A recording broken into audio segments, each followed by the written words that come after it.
What is up, folks? This is B&A Panorama. I'm your host, Adam Heupel, joined by Brandon Steinhauer. That was the dial-up you just heard, and that was a pretty intense noise. I remember the first time that you heard that noise, you were upset. I wasn't upset. I listened to it, and I was like, God, that's really jarring to the ears, and I really wasn't a big fan of listening to it. And you asked me It's important, though. Very important. You asked me, though, what sound is this? Like, what is this from? And I go, I don't know, a fax machine? And you laughed at me and made fun of me for being uncultured, as it goes with you. And, then you cultured me on the dial-up of the internet. Wow. Yeah. I made you more aware of society. The history of technology, more so. Like This is true. That is society now, is it not? That is society. We live in a society. We live in a world where this injustice will not stand. That internet sound, though, like from there to now jump 2020 to Wi-Fi is an insane jump. And there's no cable, there's no sound, it's instant connection. You're connected to just about everything you can imagine in the world. Yeah, I just had a conversation today with a family member of mine, and they were telling me about how when they were my age back in, 1970s or something like that, 1960s or something like that, they were saying how they went over to someone's house to watch HBO on brand new cable TV, and there was 4 channels, and now you can watch literally any show on any streaming platform whatsoever. And he was telling me about how there was no phones yet, there was no online schooling, there was no computers, nothing. It was just cable TV with like boom boxes and stuff still out, Instant access to everything now, though. And it's crazy because look at social media, for example. And actually follow our pages. They're BA Panorama Pod. That's BA Panorama Pod, one word. Gotta get the plug in 2 minutes in. Yes, of course, yes. Anyways. Besides the point, all right. But social media is insane because, for example, Snapchat, it seems to be a lot of people in their 20s or teens. It's like their main form of communication. And think about how much that's changed in the last 20 years. You used to have to connect to the dial-up and... Hey, try to email a girl, maybe and now took 3 hours to connect. Now you just search up a little username and send a what's up right now to when them. Snapchat goes down, it's literally the end. You go on Twitter and it's a war zone. Looks like World War II. Have you ever had it where you're snapping someone and it doesn't send? So you text them instead and go, hey, my snap isn't working. That's such a weird parrot. Like, why wouldn't you just text them in the first place then? It's just that is true. Such a novel new thing, though, that it's just kind of become the new normal, which... I'm not knocking Snapchat, but do you remember the first time you met like made your Snapchat account? Like, how old were you? I don't even remember. I was in 7th grade. My username is actually really cringy, so it's pretty funny. I'm pretty blessed to not have made a really cringy one. I just did my name, some numbers, call it good. Yeah. Really blessed that I didn't do like big baller branded or something like that. Like, 6th grade me thinking I'm what is top shot. Yeah, you do have an old Instagram account out there somewhere called Rebel Steinhauer. Freight Train is what it was. Oh, there you go. Back when some people called me Freight Train, and I was like, I'll make make my Instagram that name. I got logged out of it. I guess I am still. Yeah, there's still a piece of memory out there that says I am. Never touch this man's quarterback because he will throw hands. This is true. Gotta be looking out. Gotta be looking out for the pretty boys. Yeah. Yeah, it's funny actually because speaking of internet and streaming services, like for example, HBO Max, I was able to watch Hard Knocks, and like it's just like instant. Like you can just get the season, you can binge it all if you want. You can watch it week by week. Do you wait to binge or do you watch week by week if you're going to? If I'm given the option to, like which one would I prefer? Yeah. It's tough. Sometimes I'm in the mood to watch like 3 episodes and then save it for later. But there's some where I just want to get it all over with because I cannot wait.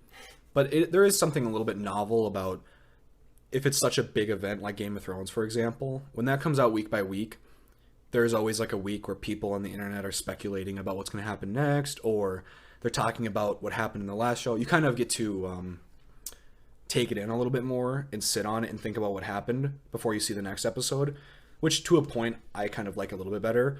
But getting that instant access, what's better than binge watching something 8 hours straight of just watching your favorite show, and then you're just feel, you know, like a lazy pile for the rest of the day, even the week. I would have a headache from staring at the screen that long. Maybe not 8 hours straight, but you're as long as if you can get 8 hours of show in one day, I'll count that as binging. That's a third of a day. Yeah, literally wake up, eat, and then you just watch TV for the whole day.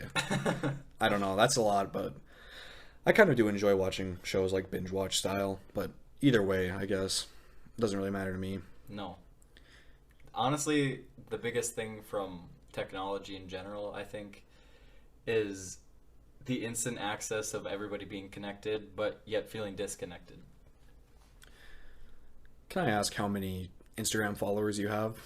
Like, just a genuine question, like to make a point here. I'm not trying to roast you. Like, you only got 10 followers. How many Instagram followers? Exactly. No, I think like I don't know, 700 something. I don't really look too often because I don't care. Really. Yeah, I'm not. You know, obviously, I'm not saying you have to know or care about it. No, but I think. How many do you have, Steinhauer?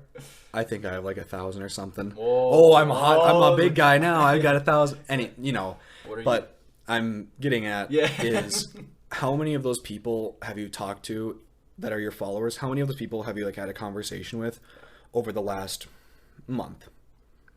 I think the statistic is actually like less than 0.5%. Is like a 1% typically is 1 to 2% is like you're going to be your interaction with your overall friends list.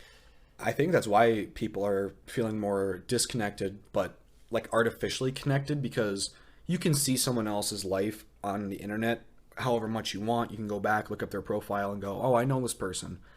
But you might not be interacting with them or talking to them, which makes you disconnected from that person, but still connected to the idea of, I know that person, without actually having to continue knowing them. You ever met somebody where you see their social media presence, but you don't know them, but you've kind of followed them throughout the years, and you're like, I know that person, but I really don't know that person because I've actually never said a word to them.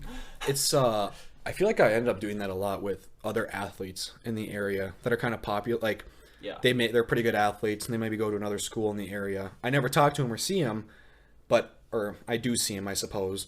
But I never like have talked to them. I'm surprised they don't talk to you. You have 1,000 followers on Instagram. I know. Why am I not given a crown right now? Red carpet rolled for wherever I go. Somebody King Steinhauer. Yeah, I don't know what's going on. You dropped your crown on the floor here. Let me pick it up for you. I don't know what's going on right now. I have 1,000 Instagram followers. That's so weird that people think, oh, well, who are you? I have 5,000 or 10,000 Instagram followers. Who are you? You're irrelevant. Yeah. What? Why does internet clout like even matter to people? Like, it's such a weird everybody era. I always think people care about what others think. Everybody does. Everybody seeks approval of others in whatever group it is. They do, I think. But the vast majority. I would agree with you. I think everyone cares to a certain extent of what people think of them. I think a lot of people wish they didn't care, but I think almost everybody does. Everybody cares. I feel like there's two different types of people. Okay. Maybe even three, I would say here. There's those that go out of their way to make sure everyone likes them. There's the other group of people who don't really care if people like them, but they'll protect their image. Like, if someone's saying slander about them, or, you know, something about them is going around, they'll go out of their way to be like, hey, this isn't me. I'm going to kind of show you who I am. They'll defend themselves. Defending themselves, yeah, which isn't a bad thing at all. And then there's the third group of people who literally could not care less about anything said about them. And those are very rare because most people don't like lies being told about them, or rumors, I guess. But not that that's like a huge issue, I would say. Some people just stay to themselves. Yeah, and there's nothing wrong with that, because honestly, there is a nice little kind of moment to be had of not having to worry about your face or name or anything. Well, I think those people rarely have social media presence at all, though. So like they're not even really talked about. Exactly, and there is something nice about that feeling. Like being disconnected from all those people that might be negative, and you can kind of just focus on yourself and focus on other things. Everybody wants to be a rock star, and social media just feels like the closest thing to it.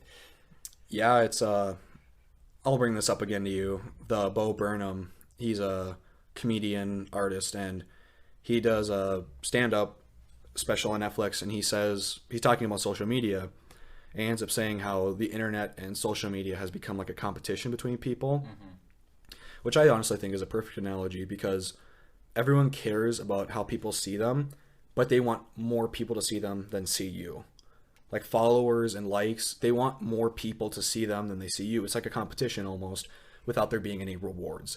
Besides, I guess, if you get popular enough, like be a pop star, you can monetize it. But really, if you have like 1,000 more followers than someone on Instagram just because you're, quote unquote popular or whatever, there's really nothing to gain from that. Like, what are you going to gain? What are you going to gain? What would you gain from it? From having that and then using it as like as leverage on someone else? That it doesn't mean anything realistically besides how other people view you. Well, I feel like there's another big perspective that we're kind of missing here too. Well, not necessarily perspective, but almost science. Every time you go on Facebook or Instagram and scroll, it's specifically meant to like release dopamine and serotonin and all those feel-good chemicals. Almost like, well, as it's compared to cocaine, it's more addictive than cocaine because it's a quick hitter. Within like 20 minutes or like, because like you post something, you get a bunch of likes. What do you feel good for? Not 20 minutes, what? An hour, 2 hours? Yeah. The first flood. Whatever, yeah. I won't lie. When I post a photo, it is kind of nice seeing people like it because you're like, oh, people saw. But it's what like they I really wanted to don't. share. A lot of people really don't like it. Almost, it doesn't. It's not. It's a sincere. courtesy. It is It's a like, courtesy, but it's like so shallow. That's what I do. I courtesy like is what I call it. If I see someone I know, but I don't really know what they're posting about, or I don't really care, I guess, I'll still leave a like because I know that person, and I'm like, you feel, you know me, so you'd like mine. It's really shallow. It doesn't really mean anything to me. But I feel like there are people who, get those likes, and it means a lot to them. They're like, wow, I feel really nice about myself that people are liking this. And there's nothing wrong with that. But you need to make sure you don't get absorbed by it. I don't know if this happened. Myself, for say. Yeah, for sure. I don't know if this has happened to you, but from my personal experience, it seems like I've went through like a phase where I was just consumed by social media. It was specifically more the beginning stages, I would say, and like medium, where I was just constantly on it all day, and it was just like consuming me. And then I've kind of went through the stage where I really limit my time, like 5 to 10 minutes maybe on Instagram and whatever. I don't know if that's happened to you or not, or if that's just kind of. I think you did tell me you were trying to limit social media at one point. Right. Or like not eliminate, but I should say reduce. Yeah. Reduce your use. Right now, I'm kind of doing that. It's tough when you're, trying Especially to... locked up right now during coronavirus. It's really tough to not just wake up and use your phone for most of the day. Well, it's like, but you get bored. I do it anyways, because what else am I going to do, But I did go through That's what you think anyways. It's like, what else do I want to do? But it's like, there wasn't smartphones even 10 years ago. Like, there wasn't touch phones, you know what I mean? It's just like... It wasn't that long ago. See, for us though, like our personal experience, I guess, we were raised with it, so we're kind of used to it. But when we were like 9 years old waking up, we had so much creativity that we just like found a way to entertain ourselves as kids without needing that. I was still well, this is going to sound like the back in my day, but... Yeah. Back in my day, I had to walk uphill both ways to I school. do actually remember playing baseball in the yard, and there was a little street light, and whenever that came on, it was time to go inside. So... Like, I see all these older people almost ripping on a generation raised on the internet, and I think a lot of it isn't people's faults, and I also think people our age did experience a little bit of that. They do know, like, in my childhood, where I could remember, there are kids being born right now that will never know what that was even like. They won't even be able to fathom, like, we can't fathom what it would be like without internet connection. So. It's just...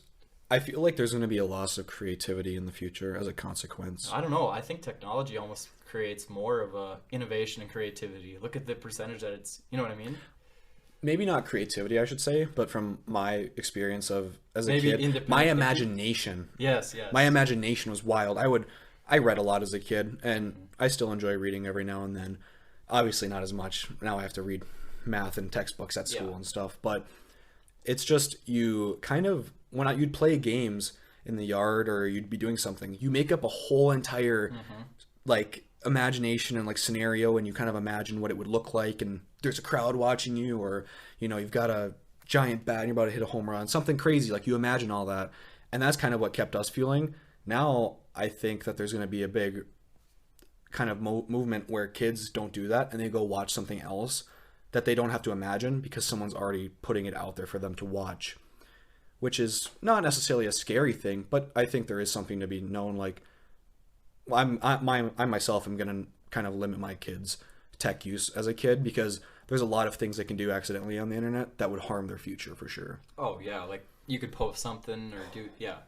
There's so much stuff. It's scary. I'm so afraid that one kid or something. I mean, look at the NFL for example. One kid, an NFL QB gets drafted. Someone goes back to when they're 10 years old.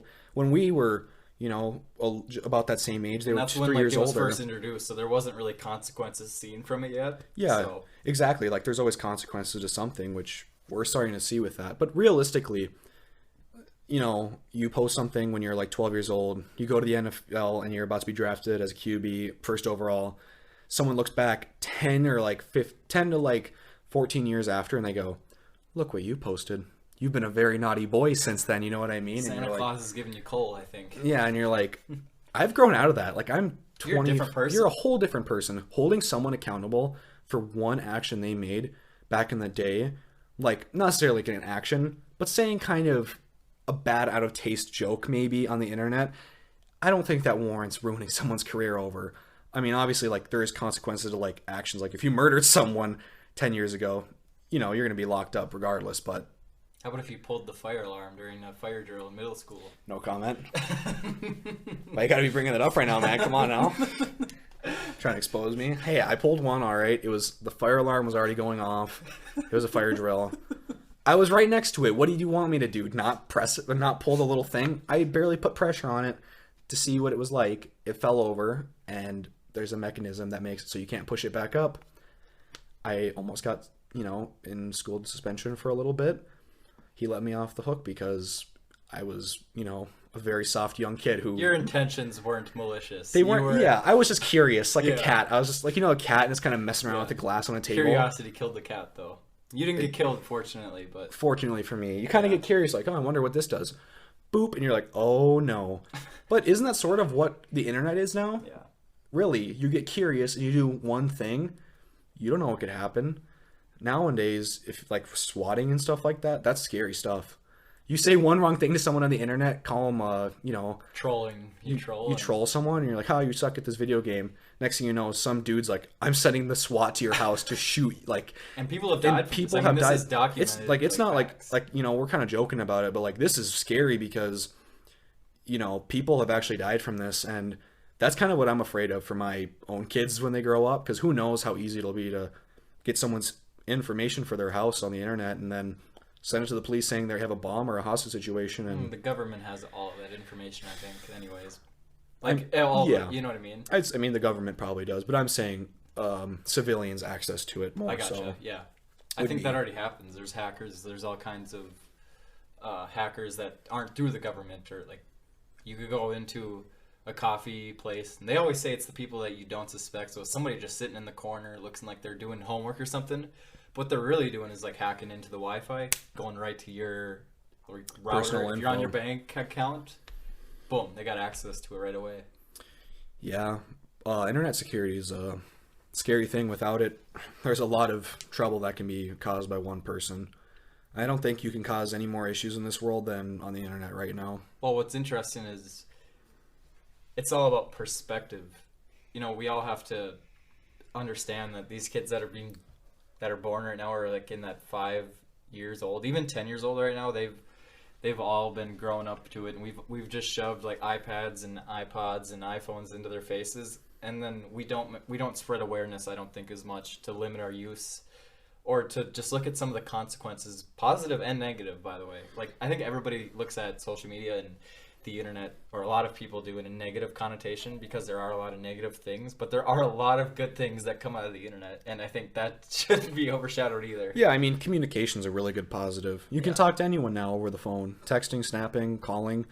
If you want to talk to someone quick or you need to let them know something's happening, like, hey, I'm on my way. Okay, just letting someone know 5 minutes in advance about something happening, that is a luxury that you usually didn't get back in the day. Yeah. On the go, like when you get out of your car, you can send something quick, or you're walking and you let You can someone know talk what's to a up. watch now, and it will send a message just like that. Yeah, it's really insane to think about how fast it's grown in the last 30 years, but I don't know, personally myself, I guess I enjoy the communication aspect the most, and I don't really find too much of a downside to that other than just becoming There's fake I- relationships, but like if you can own it in and cultivate meaningful relationships and actually go out and hang out with people and not just be consumed by your phone. Like, it's fine, you know. I think it's a good way to communicate. Every single time that we go to get lunch or something, or we're out with a bunch of the guys and we're getting something to eat, I always find that a bunch of people start going on their phone, and I personally have like tried to work on just not going on my phone. Sometimes what I do, to go off of that, what I do is I just put mine down and everybody else goes on their phone, and I just decide to look up and look at all of them and look at everybody else surrounding the tables and look at everybody on their phone. It's kind of insane. And you're like, holy. We're all together. We're all connected to each other, but we haven't been disconnected in it. Yeah. You just got to use it as a tool. Don't let it control you, I guess. Yeah. I am a personal offender of letting it control me a lot of the time. I go on my phones way too much, but, you know, just understanding it and knowing to not let it get there. So if you yell like a little girl, I'll know that the phone's controlling you and grab me and trying to choke you. Adam, help me. The phone's got me. Starts dragging me away. There's like nail marks on the door. Snapchat on the screen. Yeah, pulling me away behind the door. No. Yeah. Like every horror movie. Yeah. That's another thing with movies, the technology. Like, look at all the stuff that we can create. That's why I think imagination and stuff actually can grow. Like, you can portray things that you just couldn't before. If you look at the technological advancements of CGI, did you ever watch Avengers Endgame? No. Or Infinity War? Did you watch any of those movies? I don't watch those movies. I don't, like, it's not necessarily you need to watch this movie. It's so good. For those out there that have seen it. But just know that you're not alone if you haven't seen it. Yeah, exactly. But to get to the point, I suppose, is if you watch the final fight scenes of all these movies, it is 100% CGI, and it looks like real life now. Like, it looks like people running around.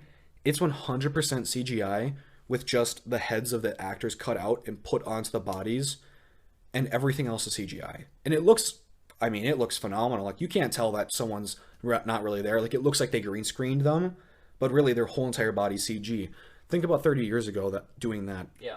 Unfathomable about the technology growth in filmmaking and stuff like that. How about like Snapchat filters too? Like, that's just a small scale, like, funny example of like the things you can do with your camera and like different effects. Did you see the Snapchat filter it was a Chance the Rapper one? It was like Ralph Lauren or Ralph Polo concert he was doing. When was this? I think it was about 2 months ago from when we're recording. So he was getting now. Roasted, I'm assuming. It was on Snapchat. Like, it was a filter. I don't know. I didn't look to see if he was getting roasted. I'm sure at the he time. was. He probably was. It was really cool because you didn't need a virtual reality goggle or anything, which I think you could have used for this in the instance. Wherever you were at when you swiped the filter, it would build a virtual reality set around you that you had to walk through, like walk your phone forward like 5 feet to go inside of this building. And it had like a bunch of different things on the walls, and you could walk around an empty room and start finding little details in the room. Just think about that. That's a Snapchat filter on a relatively new communication device where they're starting to put virtual reality, like augmented reality, into a Snap filter that millions of people use per day. It's unheard of. That is insane. Actually, speaking of VR, I was at work yesterday and somebody put on a set of them and they took them off and they were like, it almost feels like I'm in a different reality. It's weird that you can actually go into another world to the point to where it's so real. Like, I don't even... It feels so real. Once again, go back 20 years ago to the dial-up and look how it's evolved since then. How we've evolved since then. I mean, you go from having to dial up the internet to get connected to, oh, put this little headset on that I can carry around where you feel like you're in a different dimension. Yeah. What? You know what? I think it'll get even... It always seems to get smaller. Eventually it'll be contacts. Eventually you'll be able to put in contacts that'll play the... I guarantee it. It'll happen. They kind of did that with Google Glasses, and then it just... I don't know where those went. Those are gone now.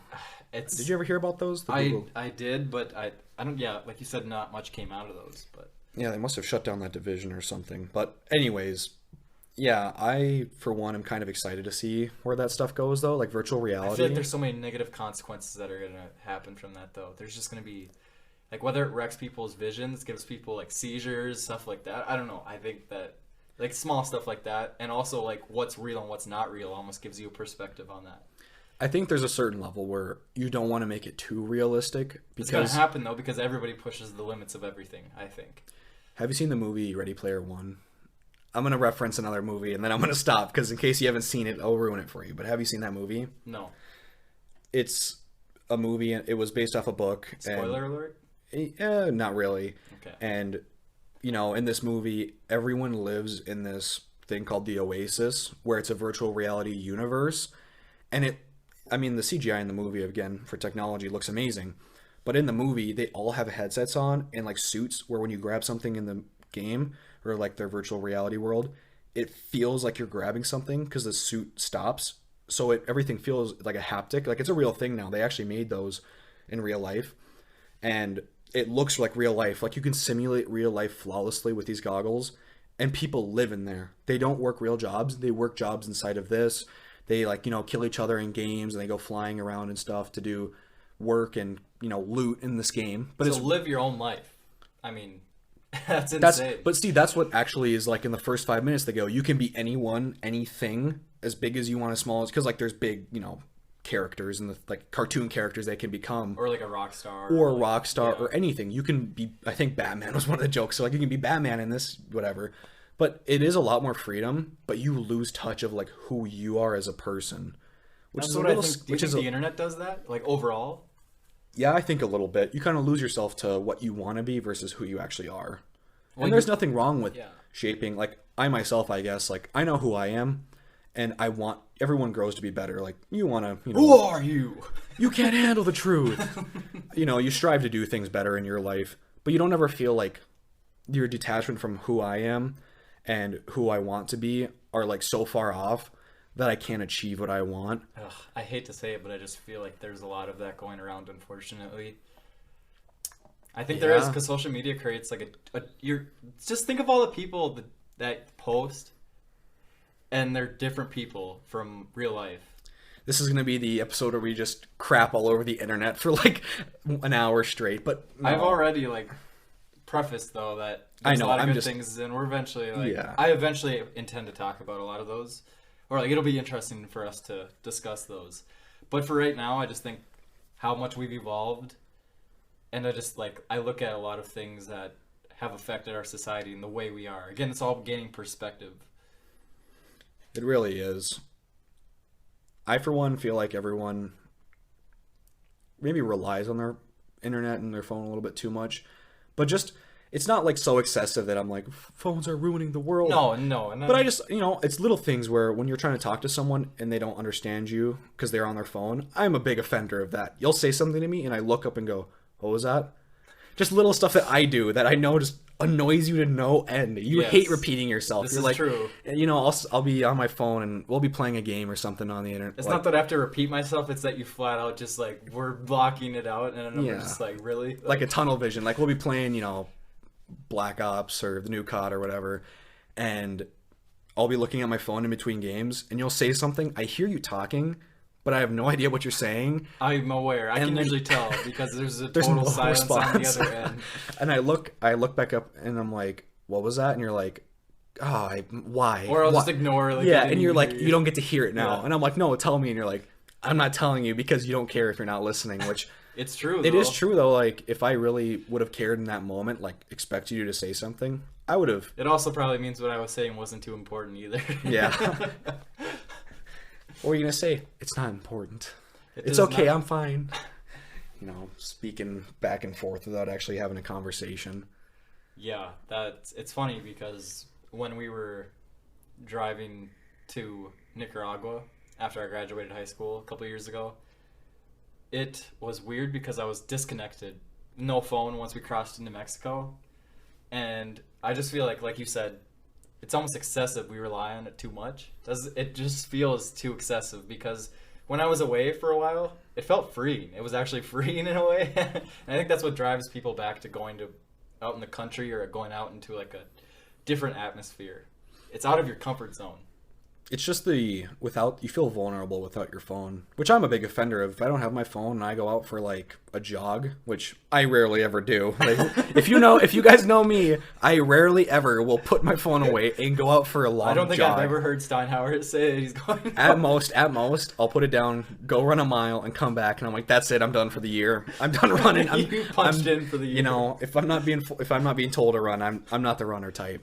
But when you go running for a little bit or out for a walk, you do feel a little vulnerable. Like if something were to happen, you don't have your phone there to contact somebody for help. That's true, Or if but you you're get still in the city. When I was in the no, hills, of course, it was just like, and that's where wow. and that's what I'm saying. Like if I feel that way when I'm out walking, like not that someone's gonna take me or something. I don't think anyone could carry me if I was knocked out. I'm too heavy for them.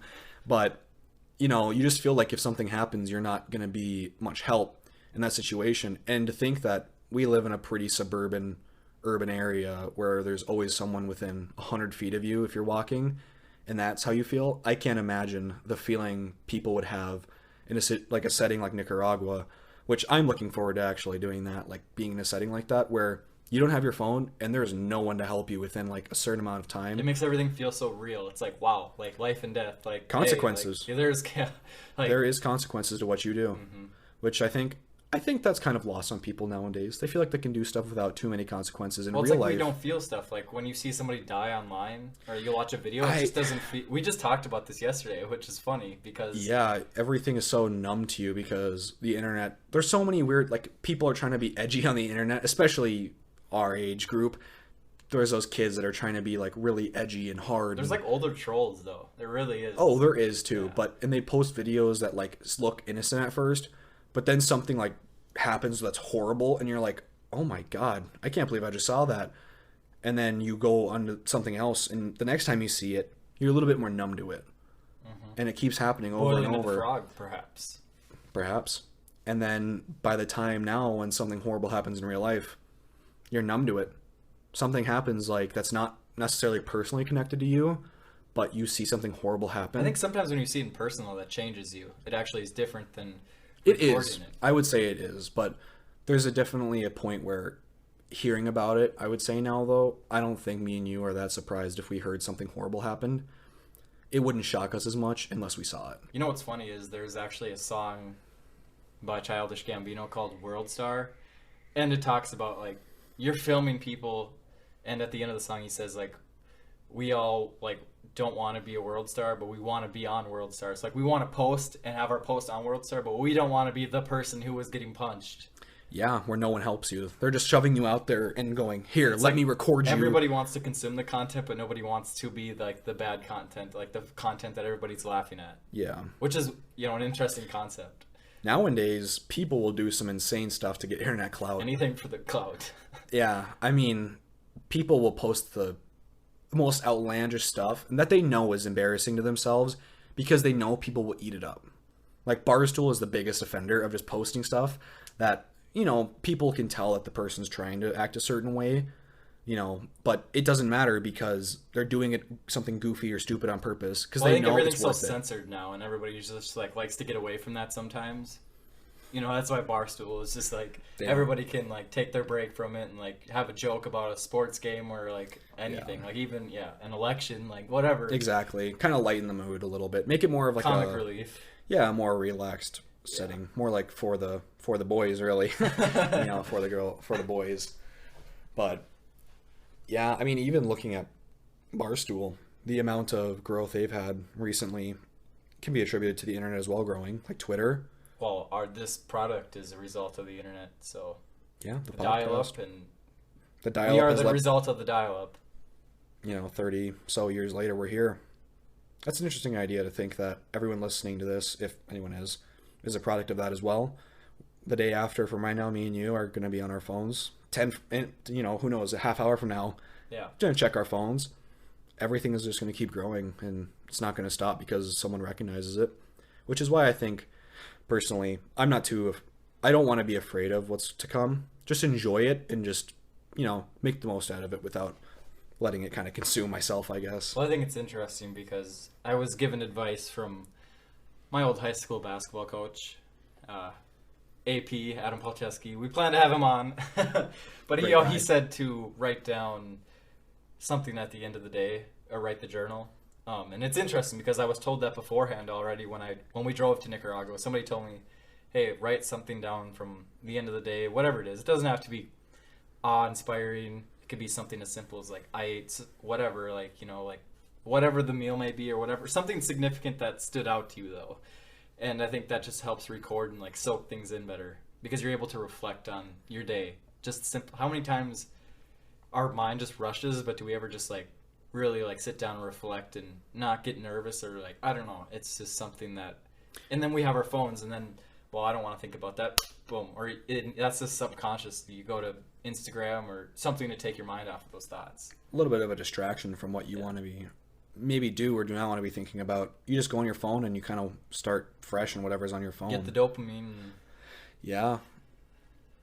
But just like everything though, in moderation, everything is okay. The problem is it's just so difficult to control the moderate. It's almost like we all have an addictive personality, and there's like like an alcoholic. There's like alcohol in front of us, and it's like, hey, you can only have a shot of this. Keep it in moderation. But it's like crazy addictive. So it's just, or like you're an alcoholic. So you know what I mean? Yeah, it's tough. You have to. Once you start, it's really tough to stop. It's an addiction, really. But it's all about just, we've been talking about it, just moderating. Be mindful. How many times have you ever like walked down a hallway or you're going somewhere and someone is like about to pass you and you don't know who they are, it's just a random stranger, and instead of like looking at them and like saying hi or like kind of, give them that head nod with a little bit of a half smile, just pull your phone out and look at it as you're passing them and then put it back in your pocket to like show them like I see that a lot. Like people will be I think people just do that subconsciously because that's so awkward. It's just like you do it. You don't like directly think like, oh, I don't want to talk to this person. It's just like you just do it, and it is like what you're thinking, but it's not directly just rolling through your mind. I don't know. People just do it. It just happens. I don't know. Like I guess myself when I'm doing it, I look like I've thought about this because I used to do it a lot, and now I'm like, why did I do that?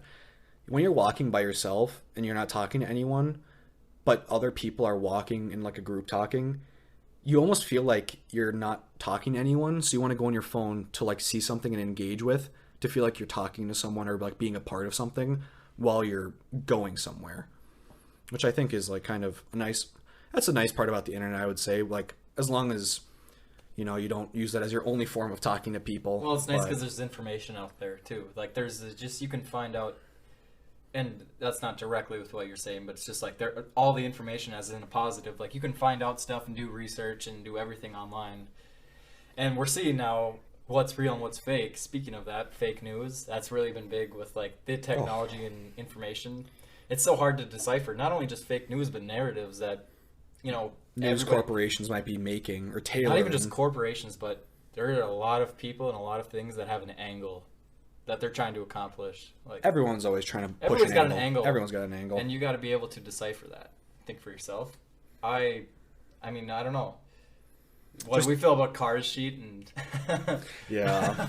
In what was that English class you had to fill out that works cited to check credibility, but it's like that doesn't check whether it's a narrative. That just checks like who published it and if they're and now credible. We're finding those credible sources, quote unquote, aren't even always credible. They're just like narrative pushers. Whether it's right, left, whether it's for whatever you're supporting. Like it doesn't even have to be just politics. It can be sports teams. Yeah. I mean, it really. Yeah, I mean, it's something like not everything. You know what I mean? It's all together though. Yeah, there's not much just raw data or facts out there anymore. Like it's always kind everything's of broken down to the angle that they want. Yeah. Yeah, it's like that one picture where it's like there's always a different perspective where it looks like someone's being stabbed with a knife, like they're like but then behind it shows like the shadow of the guy's running for his life that looked like a knife, and it's really the guy's like trying to stab him instead, like it's reversed, and it's a dumb little picture meme thing, but it's kind of how it is. Like you got to be careful at what you're looking at online with so much info everywhere. That's a good and a bad thing. I kind of like going on Twitter. Like I love having information. You don't have to go to the library to go figure out information. You can just immediately go like to your phone. Yeah, I do that at least 10 times a day. I wonder one small thing. Instead of thinking about it and figuring it out myself now, and that's a problem. You can just go on your phone and figure it out, like how to spell a word. It might be a word I've spelled a million times, but I'm thinking about the word. I'm like, is that right? Okay, well, I say the word to Siri. Maybe that's not a problem. And she plays it out loud. What's the problem is like not being able to use our own like problem solving and like because we just look things up when we can't figure it out. Do you think in a school setting it's necessary for kids to retain information, or do you think they should be able to use their phones to find like information that isn't really important to know that schools think it is? Like, do you think they should be able to search up something? I mean, it's very depends on the content, but I think you need to have a base understanding of how things work in order to use your problem solving skills. So you have to learn stuff, but it's like what's important and what I would leads agree to with critical that. thinking Yeah, is what's important. I would agree with that. I like the classes more where you use the info you have, and they give you info per se, or they will, but they might not. Who knows? But you have to critically think about what you know or what you're given without having to recite like 300 different facts you're probably never going to use again, but rather how to use that content you're given in a small amount over a period of time. It's more so about critical thinking and knowing how to take information, especially on the internet. If you get so much information or you want to know something, be able to use it and use the information for yourself rather than just kind of spout stuff off uselessly, which I think is a lot of stuff you see on Instagram, like statistically speaking, this and this. It's like, okay, but why? No one really asks why anymore about stuff. It's true. They just see something and they're We like, take it at face value, and that's not always what's right. Or there's usually more to a lot of things in this world. yeah, Everything, everything. music, It's not black and white. There's gray area. Music, So much gray books, politics, anything you can imagine. With that note, I think that is a good end to today's episode, though. I'm excited for the future, and I hope you guys keep tuning into us. Once again, check us out on social media at B&A Panorama Pod. We also are selling shirts. You should check those out on our social media pages. If you're interested, just PM us or DM us, personally message, direct message, whatever you'd prefer. area. Thank you for clarifying. Yes, those. well, you know what's funny is like a year ago, I remember my mom put PM, and I was like, you know it's DM, right? She goes, that's means personally message. I was like, oh, see I just small say stuff. DM. See small stuff like that nowadays that the internet has caused. This is true. Anyways, Well, have a great one. Be great. See you next time.